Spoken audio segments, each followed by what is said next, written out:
হবে না? আসি। আমার জীবনটা এমন কেন হলো? কোন পাপে আমি এত কষ্ট পাচ্ছি? 3 বছরের সন্তানকে রেখে আমি সংসার ছেড়ে আসি।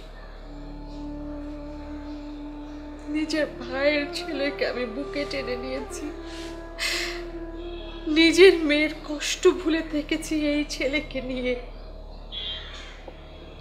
আমি আবিরকে নিজের সন্তানের মতো বড় করে তুলেছি। সেই আবির ববির পাল্লায় পড়ে আমাকে ভুল বুঝি।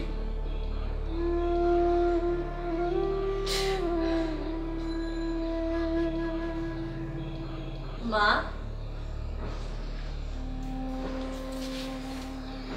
ও মা, আমি জানি আবির একদিন নিজের ভুল ঠিকই বুঝতে পারবে, আর সেদিন সব কিছু ঠিক হয়ে যাবে।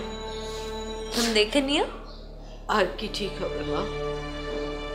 আবির ওর বাবার সম্পত্তি বুঝে নিতে চাই, ববিকে বিয়ে করতে চাই। আমার লারাকে ওর বাবা বিদেশে পাঠিয়ে দিয়েছে। আমি যে একা হয়ে গেছি রে মা। কে বললো তুমি একা হয়ে গেছো? তাহলে আমি কে?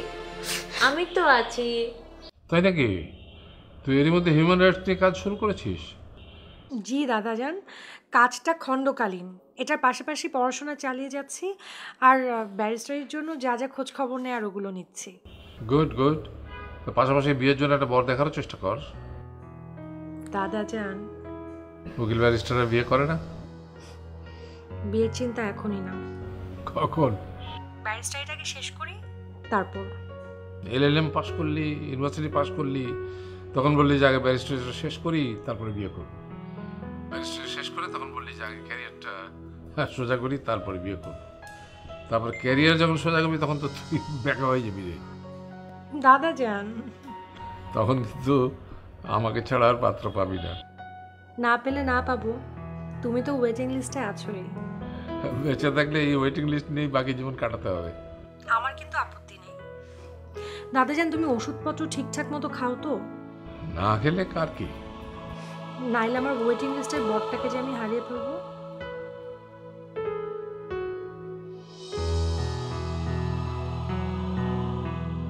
ভূমি ববির মাকে আমেরিকার মতো দেশে কৌশলে খুন করিয়েছে, সেই খুনের বিচারও হয়েছে। আমাকে আমেরিকার পুলিশ সন্দেহের তালিকাতে